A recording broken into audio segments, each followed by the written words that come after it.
Cake റെഡിയാക്കാൻ വേണ്ടിയിട്ട് പോവാണ്. അപ്പോൾ ഞാനിവിടെ 250 ml മെഷീൻ കപ്പിലായിട്ട് അളവെടുക്കുന്നത്. ഇപ്പോൾ 250 ml മെഷീൻ കപ്പില്ലാന്ന് വെച്ചിട്ടുണ്ടെങ്കിൽ നിങ്ങൾ ചായ കുടിക്കുന്ന ഗ്ലാസ്സിൽ അളവെടുക്കുക. അപ്പോൾ എല്ലാവരും ആ ഗ്ലാസ്സിൽ തന്നെ അളവെടുക്കുക. അപ്പോൾ ഞാനിവിടെ 1/2 കപ്പ് ഓറഞ്ച് ജ്യൂസ് എടുത്തിട്ടുണ്ട്. ഒന്നല്ലെങ്കിൽ ഫ്രഷ് ആയിട്ട് ഓറഞ്ച് ജ്യൂസ് അടിച്ചിട്ട് എടുക്കുക, അല്ലെങ്കിൽ റെഡിമെയ്ഡായിട്ട് വാങ്ങുന്ന ജ്യൂസ്. ഫ്രഷായിട്ട് അടിച്ചിട്ട് എടുക്കുന്ന ജ്യൂസാണെന്ന് വെച്ചിട്ടുണ്ടെങ്കിൽ കുരു മാറ്റിയിട്ട് വേണോട്ട് അടിക്കാൻ വേണ്ടിയിട്ടാണ് കൈപ്രസ് ഉണ്ടാവും. അപ്പോൾ ഞാനിവിടെ ഫ്രഷായിട്ട് അടിച്ചെടുത്ത ജ്യൂസാണ്. ഇനി ഇതിലേക്ക് നിങ്ങൾക്ക് ഇഷ്ടമുള്ള നട്ട്സ്, നിങ്ങൾ ഏതെങ്കിലും ഡ്രൈ ഫ്രൂട്ട്സ് ഏതെങ്കിലും ചേർക്കണുണ്ടെന്ന് വെച്ചിട്ടുണ്ടെങ്കിൽ ചേർത്തിട്ട് മിക്സ് ചെയ്യുക. അപ്പോൾ ഞാനിതിലേക്ക് ഇതാ ആപ്രിക്കോട്ട് ചേർക്കുന്നുണ്ട്. ഞാനിവിടെ ഒരു 7 ആപ്രിക്കോട്ട് എടുത്തിട്ട് ഇതേപോലെ ഇങ്ങനെ കട്ട് ചെയ്തെടുത്തിട്ടുണ്ട്. അതൊക്കെ ഒരു ഏകദേശം അളവിൽ എടുക്കുക. ഇനിയിപ്പോൾ നിങ്ങൾക്ക് ഈന്തപ്പഴം വേണമെന്ന് വെച്ചിട്ടുണ്ടെങ്കിൽ ഈന്തപ്പഴം ചേർക്കുക, ഫിഗ് വേണമെന്ന് വെച്ചിട്ടുണ്ടെങ്കിൽ ഫിഗ് ചേർക്കുക. നിങ്ങൾക്ക് ഏത് ഡ്രൈ ഫ്രൂട്ട്സാണ് ഇഷ്ടമെന്ന് വെച്ചിട്ടുണ്ടെങ്കിൽ അത് ചേർക്കുക. പിന്നെ അതേപോലെ തന്നെ ഞാനിവിടെ ബദാം നല്ല ചെറുതായിട്ട് കട്ട് ചെയ്തെടുത്തിട്ടുണ്ട്. ഞാനിവിടെ ഒരു 12 ബദാം എടുത്തിട്ട് കട്ട് ചെയ്തെടുത്തത്. കുറച്ച് പൊടിയൊക്കെയിട്ട്. അപ്പോൾ നട്ട്സ് ആയിരുന്നാലും നിങ്ങൾക്ക് ഇഷ്ടമുള്ള നട്ട്സുകൾ ചേർക്കുക. അപ്പോൾ അതനുസരിച്ചിട്ട് എല്ലാവരും കുറേശ്ശെ ചേർക്കുക. ഇത് ഈ ഓറഞ്ച് ജ്യൂസിലെല്ലാം കൂടിയിട്ട് മിക്സ് ആവാനുള്ളത് വേണം കേട്ടോ, അതിൽ കൂടുതൽ ചേർക്കണ്ട. പിന്നെ ഞാനിതിലേക്ക് ടൂട്ടി ഫ്രൂട്ടി ചേർക്കുന്നുണ്ട്. അത് ഞാനിവിടെ ഒരു 1/4 കപ്പ് ചേർക്കുന്നുണ്ട്. ഇതെല്ലാം കൂടിയിട്ട് നമുക്ക് മിക്സ് ചെയ്യാം. ഇത് ഫസ്റ്റ് മിക്സ് ചെയ്ത് വയ്ക്കുക. അത് കഴിഞ്ഞിട്ട് നമുക്ക് കേക്കിലേക്കുള്ള പഞ്ചസാരയൊക്കെ കാരമലൈസ് ചെയ്തിട്ടൊക്കെ റെഡിയാക്കിയിട്ട് എടുക്കണം. ഇതൊരു 15 മിനിറ്റ് റെസ്റ്റ് ചെയ്യാൻ വേണ്ടിയിട്ട് വെച്ചാൽ മതി. അപ്പോഴേക്കും നമ്മുടെ ബാക്കിയുള്ളതൊക്കെ റെഡി ആയിട്ട് വരും. അപ്പോൾ അതവിടെ ഇരിക്കട്ടെ. ഇനി അടുത്തത് നമുക്ക് ഇതിലേക്ക് വേണ്ടത് 1/4 കപ്പ് ചൂടുള്ള പാലാട്ടോ.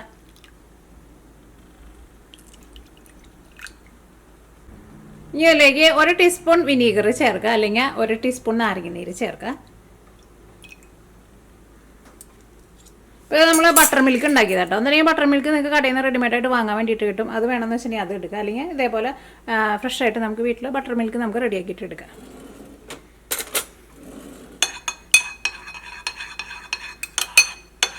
അപ്പോൾ നമ്മുടെ ബട്ടർ മിൽക്ക് റെഡി ആയിട്ടുണ്ട്.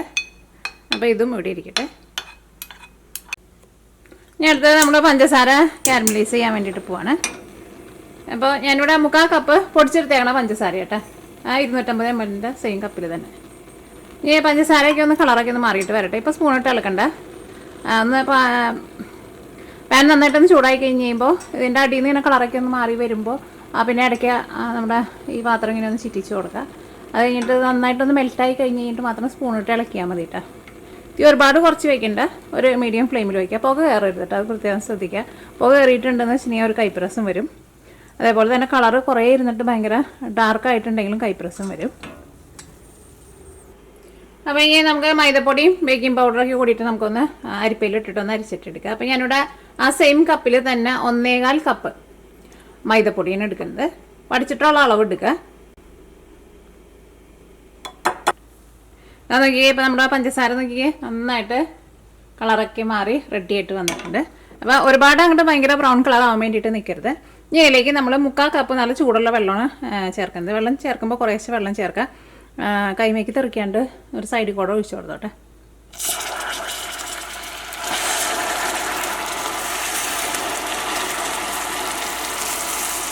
പിന്നെ പഞ്ചസാര കാരമലൈസ് ചെയ്തിട്ട് എടുക്കുമ്പോൾ ഇങ്ങനെ ഒരു കുഴിയുള്ള പാനായിട്ട് എപ്പോഴും നല്ലത്, പരന്നിട്ടുള്ളതിനേക്കാളും. കാരണം നമ്മൾ വെള്ളം ഒഴിക്കുമ്പോൾ അല്ലെങ്കിൽ ചിലപ്പോൾ നമ്മുടെ കൈമേക്ക് തെറിക്കും. ഇതിനെ ആ ആവി കൊണ്ട് വരുമ്പോൾ നല്ല ചൂടായിരിക്കും കേട്ടോ. കൈ ആവിയിൽ തട്ടാണ്ട് ശ്രദ്ധിക്കണം. ഇനി തീ നന്നായിട്ട് കൂട്ടി വയ്ക്കുക. ഇപ്പോൾ കുറച്ച് കഴിഞ്ഞാൽ ഇങ്ങനെ ഒരു പച്ച പോലെ ഇങ്ങനെ അടിയിൽ കിടക്കുന്നുണ്ട്. അതും കൂടിയിട്ട് വെള്ളത്തിൻ്റെ കൂടെ ഒന്ന് നന്നായിട്ടൊന്ന് മിക്സ് ആയിട്ട് വരട്ടെ. അത് പഞ്ചസാര കാരമലൈസ് ആയി കഴിഞ്ഞ് കഴിഞ്ഞിട്ട് നല്ല വെള്ളം പോലെ വരണം കേട്ടോ. അത് തുടക്കത്തിൽ ഇങ്ങനെ കുറച്ച് തിക്കായിട്ട് ഇരിക്കുക. അത് കഴിഞ്ഞിട്ട് ഒരു പശ പോലെ ഇങ്ങനെ ഇരിക്കുക. അത് കഴിഞ്ഞിട്ട് പിന്നെ അത് നല്ല വെള്ളം പോലെ വരണം. അത് കഴിഞ്ഞിട്ട് വേണം തിളച്ച വെള്ളം ഒഴിക്കാൻ വേണ്ടിയിട്ട്. ഇതിലേക്ക് നമ്മൾ ഉണക്കമുന്തിരി ചേർക്കണം. ഉണക്കമുന്തിരി ഞാൻ ഇതിലേക്ക് 1 കപ്പാണ് ചേർക്കുന്നത്. ഇപ്പോൾ ഉണക്കമുന്തിരി മാത്രമേ നമ്മൾ ഇതേപോലെ തിളപ്പിക്കണുള്ളൂ കേട്ടോ. ബാക്കി എല്ലാ നട്ട്സാ പിന്നെ ഏതെങ്കിലും ഡ്രൈ ഫ്രൂട്ട്സൊക്കെ ഉണ്ടെന്ന് വെച്ചിട്ടുണ്ടെങ്കിൽ നമ്മൾ ഓറഞ്ച് ജ്യൂസിൽ മിക്സ് ചെയ്ത് വെച്ചാൽ മതി. കാരണം മുന്തിരി ഒന്ന് നന്നായിട്ടൊന്ന് സോഫ്റ്റായിട്ട് വരണം. അല്ലെങ്കിൽ മുന്തിരി നമ്മൾ കേക്ക് റെഡി ആയി കഴിഞ്ഞ് കഴിയുമ്പോൾ എല്ലാവരും കേക്കിൻ്റെ അടിഭാഗത്ത് പോയി കിടക്കും. അപ്പോൾ ഇതൊരു മീഡിയം ഫ്ലെയിമിൽ ഇരുന്നിട്ട് ഒരു 2 മിനിറ്റ് നന്നായിട്ടൊന്ന് തിളക്കട്ടെ. ഇത് ഇനി ഇളക്കേണ്ട ആവശ്യമില്ല, അവിടെ കിടന്നിട്ട് ഒന്ന് തിളച്ച് വരട്ടെ. അടുത്തത് നമ്മൾ ബേക്കിംഗ് പൗഡറാണ് ചേർക്കുന്നത്. 1 ടീസ്പൂണാണ് ചേർക്കുന്നത്. അതേപോലെ ഇങ്ങനെ വടിച്ചിട്ടുള്ള അളവ് എടുക്കുക.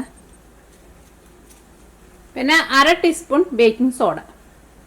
ബേക്കിംഗ് സോഡ തന്നെ ചേർക്കണം കേട്ടോ, കാരണം ഇല്ലെങ്കിൽ നമ്മൾ മുട്ട ചേർക്കണില്ലല്ലോ. അപ്പോൾ ബേക്കിംഗ് സോഡയും കൂടി ചേർത്താലേ നമ്മുടെ കേക്ക് നല്ല സോഫ്റ്റായിട്ട് വരുള്ളൂ. ഇനി ഞാനിതിലേക്ക് സ്പൈസസ് പൊടിച്ചത് ചേർക്കുകയാണ്. ഇത് ഞാനിവിടെ ഒരു ചെറിയ കഷ്ണം കറുകപ്പട്ടയും ഒരു 3 ഏലക്കായയും പിന്നെ ഒരു 2 കറിയാമ്പും കൂടിയിട്ട് പൊടിച്ചെടുത്തതാട്ടത്. അത് 1 ടീസ്പൂൺ, പിന്നെ 1/4 ടീസ്പൂൺ ഉപ്പ്. ഇനി ഇത് എല്ലാം കൂടിയിട്ട് നമുക്കൊന്ന് അരിച്ചിട്ടെടുക്കുക. പിന്നെ ഇതിലേക്ക് നമുക്ക് മൈദപ്പൊടി അല്ലെങ്കിൽ ഓൾ പർപ്പസ് ഫ്ലോർ എടുക്കുക. പക്ഷേ ഓൾ പർപ്പസ് ഫ്ലോറാണ് നിങ്ങൾ വാങ്ങണമെന്ന് വെച്ചിട്ടുണ്ടെങ്കിൽ കടയിൽ നിന്ന് നമുക്ക് 2 ടൈപ്പ് കിട്ടും. ബ്ലീച്ച് ചെയ്തതും കിട്ടും, അൺബ്ലീച്ചഡും കിട്ടും. ബ്ലീച്ച് ചെയ്തത് വാങ്ങിച്ചാൽ മതി കേട്ടോ. അൺബ്ലീച്ച് ചെയ്തത് ശരിക്കും നമ്മുടെ ആട്ട ഉണ്ടല്ലോ, കടയിൽ നിന്ന് നമ്മൾ ഗോതമ്പൊടിയിൽ നിന്ന് വാങ്ങുന്ന ആട്ട പൗഡർ ഉണ്ടല്ലോ, ആ ടെക്സ്ചറായിരിക്കും. അൺബ്ലീച്ച് ചെയ്തത് കുറച്ചും കൂടി നല്ല സ്മൂത്തായിട്ടിരിക്കും. 2 സെയിം തന്നെയാണ് കേട്ടോ. നിങ്ങൾക്ക് ചിലർക്ക് സംശയം ഉണ്ടാവും. നമ്മുടെ ഇന്ത്യയിൽ മാത്രമേ നമുക്ക് മൈദപ്പൊടി എന്ന് പറഞ്ഞിട്ട് കിട്ടുള്ളൂ. ഇന്ത്യക്ക് പുറത്ത് പോയിട്ടുണ്ടെങ്കിൽ മൈദപ്പൊടി എന്ന് പറഞ്ഞിട്ട് നമ്മൾ ഇന്ത്യൻ സ്റ്റോറിൽ നോക്കിയിട്ടുണ്ടെങ്കിൽ കിട്ടും. അല്ലാത്ത സ്റ്റോറിലേക്ക് നമ്മൾ മൈദപ്പൊടി പോയി കിടന്ന് നോക്കിയിട്ടുണ്ടെങ്കിൽ നമുക്ക് കിട്ടത്തില്ല. അതിന് ഓൾ പർപ്പസ് ഫ്ലോർ എന്നാണ് പറയുക. അപ്പോൾ അരിപ്പേര് ഇട്ട് കഴിഞ്ഞിട്ട് വേണമെന്ന് വെച്ചിട്ടുണ്ടെങ്കിൽ ഒരു 2 പ്രാവശ്യം ഒന്ന് അരിച്ചെടുക്കുക. അല്ലെങ്കിൽ അതേപോലെ ഒന്ന് സ്പൂൺ വെച്ചിട്ട് ഒന്ന് നന്നായിട്ട് പിന്നെ ഒന്ന് മിക്സ് ചെയ്യട്ടെ, എന്നാലും അതെല്ലാം കൂട്ടിയിട്ട് ശരിക്കാണ്ട് മിക്സ് ആയി കിട്ടുള്ളൂ. അപ്പോൾ നമ്മുടെ മുന്തിരിയൊക്കെ നല്ല സോഫ്റ്റായിട്ട് വന്നിട്ടുണ്ട്. ഇനി നമ്മൾ തീ ഓഫ് ചെയ്യണേ. ഇനി ഇതിലേക്ക് ഞാനിവിടെ 1/4 കപ്പ് ഞാനിവിടെ സൺഫ്ലവർ ഓയിലാണ് ചേർക്കുന്നത്. അല്ലെങ്കിൽ ഏത് ടൈപ്പ് ഓയിലായിരുന്നാലും കുഴപ്പമില്ല, ഫ്ലേവർ ഇല്ലാത്ത ഓയിൽ ചേർക്കാം. വെളിച്ചെണ്ണ ചേർത്താലും കുഴപ്പമില്ല, പക്ഷേ വെളിച്ചെണ്ണയുടെ ഒരു ടേസ്റ്റ് നമ്മുടെ കേക്കിന് വരും, അതുകൊണ്ടാണ്. അപ്പോൾ 1/4 കപ്പ് മതി കേട്ടോ, 1/4 കപ്പ് ഓയിൽ.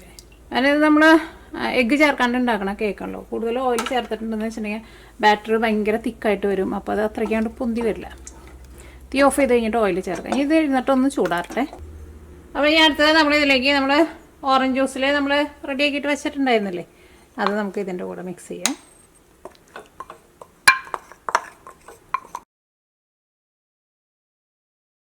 ഇത് ഫസ്റ്റ് ഒന്ന് നന്നായിട്ടൊന്ന് മിക്സ് ചെയ്ത് കഴിഞ്ഞ് കഴിഞ്ഞിട്ട് നമ്മൾ പഞ്ചസാര കാരമലൈസ് ചെയ്തിട്ട് റെഡിയാക്കിയിട്ട് വെച്ചിട്ടില്ല, അത് ചേർക്കാൻ വേണ്ടിയിട്ട്.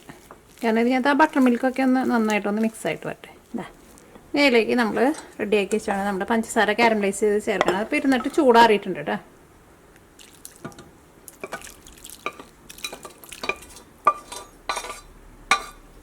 ഇതെല്ലാം കൂടിയിട്ട് നമുക്ക് നന്നായിട്ട് മിക്സ് ചെയ്തിട്ട് എടുക്കുക. ഇത് അടിയിൽ നിന്നൊക്കെ ശരിക്കും നന്നായിട്ട് മിക്സ് ആവണം കേട്ടോ. എല്ലാവരും ഞാൻ ആ പറഞ്ഞ പോലെ മൈദപ്പൊടിയൊക്കെ എടുക്കുമ്പോൾ കറക്റ്റ് അളവിലെടുക്കുക. പഞ്ചസാര കാരമലൈസ് ചെയ്യുമ്പോഴായിരുന്നാലും ചേർത്തേക്കണ വെള്ളമൊക്കെ നല്ല കറക്റ്റ് അളവിലെടുക്കുക. അല്ലെങ്കിൽ നമ്മുടെ ബാറ്റർ ഒന്നല്ലെങ്കിൽ ഭയങ്കര ലൂസായിട്ട് വരും, അല്ലെങ്കിൽ ഭയങ്കര ടൈറ്റായിട്ട് വരും കേട്ടോ. നോക്കിക്കേ, ഇതെല്ലാം കൂടിയിട്ട് നന്നായിട്ട് മിക്സ് ആയിട്ടുണ്ട്. മിക്സിങ് ഇരിക്കണം നോക്കിക്കേ, ഇതേപോലെ ഇങ്ങനെ ഇരിക്കണം. ഭയങ്കര വെള്ളം പോലെ ഇരിക്കരുത്, എന്നാൽ ഭയങ്കര ടൈറ്റായിട്ട് ഇരിക്കുകയും ചെയ്യരുത്. കണ്ടില്ലേ? ഇനി നമുക്ക് കേക്ക് ബേക്ക് ചെയ്യാൻ വേണ്ടിയിട്ട് ഒരു ബേക്ക് ടിന്നിലേക്ക് ഒഴിക്കാം. ബേക്ക് ടിൻ ഇല്ലയെന്ന് വെച്ചിട്ടുണ്ടെങ്കിൽ സാധാരണ ഒരു സ്റ്റീലിൻ്റെ ഒരു പാത്രത്തിലേക്ക് ഒഴിച്ചിട്ട് നമുക്ക് ബേക്ക് ചെയ്തിട്ടെടുക്കാം. അതേപോലെ നമ്മൾ ഇതിനു മുമ്പ് വേറെ കേക്കുകളൊക്കെ നമ്മൾ കാണിച്ചിട്ടില്ലേ. അപ്പോൾ ഞാനിവിടെ 8 ഇഞ്ചിൻ്റെ ഒരു കേക്ക് ടിന്നാണ് എടുത്തേക്കുന്നത്. അപ്പോൾ ഇതിൻ്റെ ഉള്ളിൽ ഞാനിവിടെ ഒരു ബട്ടർ പേപ്പർ വെച്ചിട്ടുണ്ട്. ചുറ്റോറും ഞാൻ കുറച്ച് ബട്ടറും തൂത്ത് കൊടുത്തിട്ടുണ്ട്. ബട്ടർ അല്ലെങ്കിൽ ഓയിലായിരുന്നാലും കുഴപ്പമില്ല. ഇപ്പോൾ നിങ്ങളുടെ അടുത്ത് ബട്ടർ പേപ്പർ ഇല്ലയെന്ന് വെച്ചിട്ടുണ്ടെങ്കിൽ ഫസ്റ്റ് നിങ്ങൾ എടുക്കുന്ന ആ പാത്രത്തിൽ നന്നായിട്ട് ഓയിൽ അല്ലെങ്കിൽ ബട്ടർ സൈഡിൽ നന്നായിട്ടൊന്ന് തൂത്ത് കൊടുക്കണം കേട്ടോ, അടിയിലും. എന്നിട്ട് കുറച്ച് മൈദപ്പൊടി ഇട്ടിട്ട് എല്ലായിടത്തും ഒന്ന് ആവണ പോലെ ഒന്ന് ഡസ്റ്റ് ചെയ്യാം.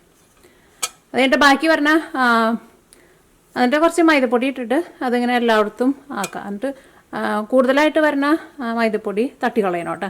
അങ്ങനെ വേണമെന്ന് വെച്ചാൽ അങ്ങനെയും ചെയ്യാം. അങ്ങനെയും ചെയ്തിട്ട് നമ്മൾ ഇതിനു മുമ്പ് കേക്ക് ഉണ്ടാക്കിയിട്ടുണ്ട്. അപ്പോൾ ഈ നമ്മുടെ കേക്കിൻ്റെ മിക്സിങ് ഒഴിക്കുകയാണ്. ഇത് റെസ്റ്റ് ചെയ്യാനൊന്നും വെക്കേണ്ട ആവശ്യമില്ല കേട്ടോ, നന്നായിട്ട് മിക്സ് ആയാൽ മതി.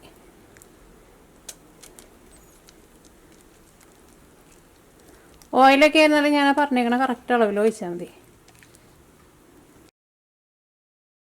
ഇനി ഒന്ന് ടാപ്പ് ചെയ്ത് കൊടുക്കുക. ഒരുപാട് ഭയങ്കര ഇതിനകത്ത് ടാപ്പ് ചെയ്യുന്നുണ്ട് കേട്ടോ, കാരണം ഇതിനകത്ത് നമ്മൾ ഇപ്പോൾ ഡ്രൈ ഫ്രൂട്ട്സ് ഇതൊക്കെ ചേർത്തിട്ടില്ല. കുറേ അങ്ങോട്ട് ഇതിനകത്ത് ടാപ്പ് ചെയ്തിട്ടുണ്ടെങ്കിലുണ്ടല്ലോ അതെല്ലാം ഇങ്ങനെ അടിയിൽ പോയി കിടക്കും.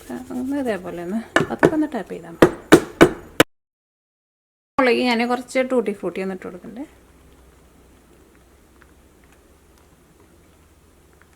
പിന്നെ കുറച്ച് കാഷ്യൂ ഒന്ന് ഗാർണിഷ് ചെയ്യുന്ന പോലെ ഒന്ന് ഇട്ട് കൊടുക്കാം. നിങ്ങൾക്ക് വേണമെങ്കിൽ ചേർത്താൽ മതി കേട്ടോ. ഓക്കെ, അപ്പോൾ നമ്മുടെ കേക്ക് ബേക്ക് ചെയ്യാൻ വേണ്ടിയിട്ട് റെഡി ആയിട്ടുണ്ട്. അപ്പോൾ ഈ നമ്മുടെ കേക്ക് ബേക്ക് ചെയ്യാൻ വേണ്ടിയിട്ട് പോകണം. ഒന്നല്ലെങ്കിൽ ഓവനിൽ വെച്ചിട്ട് കേക്ക് ബേക്ക് ചെയ്തിട്ട് എടുക്കുക, അല്ലെങ്കിൽ സാധാരണ നമ്മൾ അടുപ്പത്തേക്ക് വെച്ചിട്ട് നമ്മൾ കേക്ക് ബേക്ക് ചെയ്യാറില്ലേ അതേപോലെ ബേക്ക് ചെയ്തിട്ട് എടുക്കുക. ഓവനിൽ വെച്ചിട്ടാണ് ബേക്ക് ചെയ്യുന്നതെന്ന് വെച്ചിട്ടുണ്ടെങ്കിൽ സാധാരണ കേക്കുകളൊക്കെ നമ്മൾ ബേക്ക് ചെയ്യുമ്പോൾ 375 ഫാരനൈറ്റിൽ വെച്ചിട്ടാണ് ചെയ്യുക. സെൻറ്റിഗ്രേഡ് ആകുമ്പോൾ ഒരു 175 സെൻറ്റിഗ്രേഡിൽ വെച്ചിട്ടാണ് സാധാരണ നമ്മൾ കേക്കുകൾ ബേക്ക് ചെയ്യാറുള്ളത്. പക്ഷേ ഇത് പ്ലം കേക്ക് ആയതുകൊണ്ട് തന്നെ കുറച്ച് റിച്ച് ആയിട്ടുള്ള കേക്കാണല്ലോ. അപ്പോൾ ഇത് ബേക്ക് ചെയ്യുമ്പോൾ അത്രയ്ക്ക് ടെമ്പറേച്ചറിൽ വെക്കണ്ട. ഇത് ബേക്ക് ചെയ്തിട്ട് എടുക്കുമ്പോൾ ഒരു 320 ഫാരനൈറ്റിലൊക്കെ വെച്ചിട്ട് ബേക്ക് ചെയ്തിട്ട് എടുത്താൽ മതി കേട്ടോ. സെൻറ്റിഗ്രേഡൊക്കെ ആകുമ്പോൾ ഒരു 140 സെൻറ്റിഗ്രേഡിലൊക്കെ വെച്ചിട്ട് ബേക്ക് ചെയ്തിട്ട് എടുത്താൽ മതി. നല്ല ചൂടിൽ വെച്ചിട്ടുണ്ടെങ്കിൽ ചിലപ്പോൾ കേക്കിൻ്റെ മുകളിൽ ക്രാക്ക് വീഴും കേട്ടോ. അതിപ്പോൾ പ്ലം കേക്ക് ഏത് ടൈപ്പ് പ്ലം കേക്ക് ഉണ്ടാക്കുമ്പോഴായിരുന്നാലും അങ്ങനെ ചെയ്താൽ മതി. ഒരുപാട് ചൂടിൽ വെച്ചിട്ട് ചെയ്യണ്ട. അപ്പോൾ ഞാനിവിടെ ഇരുമ്പിൻ്റെ ചീഞ്ചട്ടിയാണ് എടുത്തേക്കുന്നത്. ചീഞ്ചട്ടി നന്നായിട്ട് ചൂടായിട്ടുണ്ട്. ഫസ്റ്റ് നന്നായിട്ട് ചൂടാക്കുക, അതൊക്കെ നിങ്ങൾക്ക് അറിയുന്നതായിരിക്കും. എന്നിട്ട് അതിലേക്ക് നമ്മളൊരു ബേസ് വെച്ചിട്ടുണ്ട്. ബേസ് ആകുമ്പോൾ കുറച്ച് നേരം ഒരു പൊന്തി നിൽക്കണം, ഫ്ലാറ്റായിട്ട് നിൽക്കുന്നത് പറ്റില്ല. പിന്നെ ചില പറയാറുണ്ട് കേക്ക് ഇതേപോലെ അടപ്പത്ത് വെച്ചിട്ട് ബേക്ക് ചെയ്തിട്ട് എടുക്കുമ്പോൾ ഈ സ്റ്റീം വരുന്ന വെള്ളം ഉണ്ടല്ലോ അത് കേക്കിൻ്റെ മുകളിലേക്ക് വീഴുന്നത്. അത് ഒരു സമയത്ത് മൂടി വയ്ക്കുമ്പോൾ ഗ്ലാസിൻ്റെ മൂടി വെച്ചിട്ട് മൂടരുത് കേട്ടോ. പിന്നെ എപ്പോഴും എടുക്കുമ്പോൾ നല്ല കട്ടിയുള്ള പാത്രങ്ങളായിരിക്കും എപ്പോഴും ബേക്ക് ചെയ്യാൻ വേണ്ടിയിട്ട് നല്ലത്. അപ്പോൾ അങ്ങനെ വെള്ളം ഞാൻ വീഴുന്നത് ഇന്നവരെ കണ്ടിട്ടില്ല. എനിക്ക് തോന്നുന്നു കന കുറഞ്ഞ പാത്രമൊക്കെ ആകുമ്പോഴായിരിക്കും ചിലപ്പോൾ വെള്ളം വീഴുക. അപ്പോൾ നിങ്ങളുടെ വീടുകളിലൊക്കെയും ഈ ഇൻഡാലിയത്തിൻ്റെ ചീഞ്ചട്ടിയൊക്കെ ഉണ്ടെന്ന് വെച്ചിട്ടുണ്ടെങ്കിൽ അതായിരിക്കും ഏറ്റവും ബെസ്റ്റ് കേട്ടോ കേക്ക് ബേക്ക് ചെയ്യാൻ വേണ്ടിയിട്ട്. ഒരുപാട് തീ പെട്ടെന്ന് റെഡിയാൻ വേണ്ടിയിട്ട് കൂട്ടി വയ്ക്കരുത്, അപ്പോൾ കേക്ക് കരിഞ്ഞു പോകട്ടെ. അപ്പോൾ നമ്മുടെ കേക്ക് ഇരുന്നിട്ട് റെഡി ആവട്ടെ. ഞാൻ പറയാം എത്ര സമയം ടോട്ടൽ എടുത്തു എന്നുള്ളത്. കാരണം ഞാൻ വയ്ക്കുമ്പോൾ ഒരു സമയത്തും അങ്ങനെ ഒരുപാട് തീ കൂട്ടി വയ്ക്കാറില്ല. അപ്പോൾ എൻ്റെ കേക്ക് അങ്ങനെ ഒരു സമയത്തും കരിഞ്ഞു പോകാറില്ല. ചിലരൊക്കെ പറയാറുണ്ട് 45 മിനിറ്റിനുള്ളിൽ കേക്ക് റെഡിയാക്കി കിട്ടുമെന്ന്. പക്ഷേ എൻ്റെ കേക്ക് ഇന്നേവരെ 45 മിനിറ്റിൽ റെഡിയാക്കി കിട്ടിയിട്ടില്ല. അങ്ങനെ റെഡിയായി കിട്ടും, പക്ഷേ അപ്പോൾ കേക്കിന് പുകച്ചൊകയൊക്കെ വരും തീയൊക്കെ കൂട്ടി വയ്ക്കുമ്പോൾ. അപ്പോൾ തീ ഒരു മീഡിയം ഫ്ലെയിമിൽ വെക്കുക. വലിയ ബർണറൊക്കെയെന്ന് വെച്ചിട്ടുണ്ടെങ്കിൽ അതിനേക്കാൾ ഒരു പൊടിക്ക് കുറച്ച് വെച്ചിട്ട് കുറച്ച് സമയം കൂടുതലെടുത്തിട്ട് കേക്ക് ബേക്കായിട്ട് വരാൻ വേണ്ടിയിട്ട് ഒരു 1.5 മണിക്കൂറിൻ്റെ അടുത്തേക്ക് എടുക്കും. കൂട്ടി വെച്ചാലും പെട്ടെന്നാവും, പക്ഷെ ഞാൻ പറഞ്ഞ പോലെ പുകച്ചൊകയ്ക്ക് വരും. അപ്പോൾ നമ്മുടെ കേക്ക് റെഡിയാക്കാൻ വേണ്ടിയിട്ട് വെച്ചിട്ട് ഇപ്പോൾ 1 മണിക്കൂറായിട്ടുണ്ട് കേട്ടോ. അപ്പോൾ അത് ഓൾമോസ്റ്റ് റെഡി ആയിക്കൊണ്ടിരിക്കുകയാണ്. ഒന്നും കൂടി ഇതിൻ്റെ സെൻറ്ററിൽ ഒന്നും കൂടി ഒന്ന് വേവാനുണ്ട്. മൂടി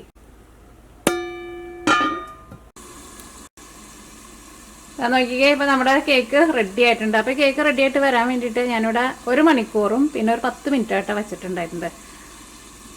ഈ കേക്ക് റെഡി ആയി കഴിഞ്ഞിട്ടുണ്ടെങ്കിൽ നമ്മുടെ ഈ പാനിൽ വെക്കേണ്ട, പാനിൽ നിർത്ത് മാറ്റി വയ്ക്കുക. നന്നായിട്ട് ചൂടാറി കഴിയുമ്പോൾ കേക്ക് കാണിക്കട്ടെ. ഇത് നോക്കിക്കേ, ഇത് ഒട്ടും ആവി വെള്ളം വന്നിട്ടില്ല. ഇത് റെഡി ആയിട്ടോന്ന് അറിയാൻ വേണ്ടിയിട്ട് നമ്മൾ സാധാരണ ഇതിൻ്റെ സെൻറ്ററിൽ ഒന്ന് കുത്തി നോക്കാം. അപ്പോൾ അത് ക്ലീൻ ആയിട്ട് വന്നിട്ടുണ്ടെങ്കിൽ നമ്മുടെ കേക്ക് റെഡി ആയിട്ടുണ്ട്. നല്ല ക്ലീൻ ആയിട്ട് വന്നിട്ടുണ്ട്.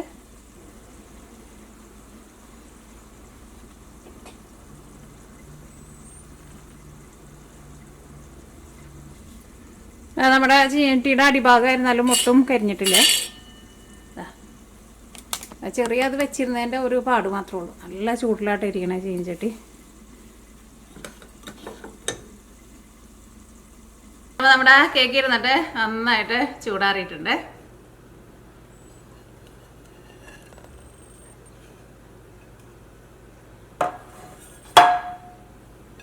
കേക്കിൻ്റെ സൈഡൊക്കെ ഇരിക്കണ കേക്ക് ഒട്ടും കരിഞ്ഞ് പോകാണ്ട് കിട്ടിയിട്ടുണ്ട്.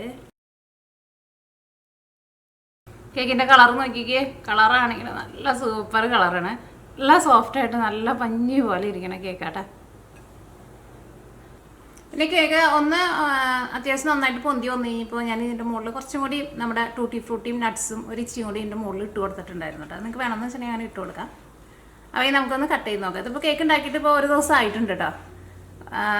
കാരണം കേക്ക് നമ്മൾ എടുക്കുമ്പോൾ നന്നായിട്ട് ചൂടാറി 1 ദിവസമെങ്കിലും ഇരിക്കണം. അപ്പോഴാണ് കേക്ക് നല്ല സോഫ്റ്റായിട്ട് വരാം.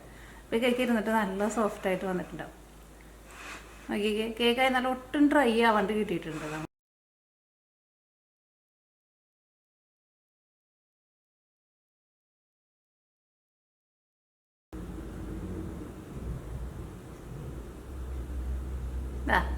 കേക്കിൻ്റെ ഉൾഭാഗം ഇരിക്കണം. നോക്കിയേ നല്ല അതിൻ്റെ ഈ നമ്മൾ നട്ട്സും ഇതൊക്കെ ഇട്ടിട്ടുണ്ടായിരുന്നില്ല, അതെല്ലാം നോക്കി എല്ലായിടത്തും ഉണ്ട്. ഒട്ടും അടിയിൽ പോയി കിടക്കണില്ല കേട്ടോ. കേക്കാന്ന് വെച്ചാൽ ഒട്ടും ഡ്രൈ ആവാണ്ട് നല്ല നന്നായിട്ട് തന്നെ കിട്ടിയിട്ടുണ്ട്. ഇതിൻ്റെ ഉള്ളിലെ ടെക്സ്ചർ നോക്കിക്കേ. കേക്കായിരുന്നാലും നന്നായിട്ട് ഉള്ളിലേക്ക് നന്നായിട്ട് വെന്തിട്ടുണ്ട്. നല്ല സൂപ്പർ കേക്കാട്ടോ.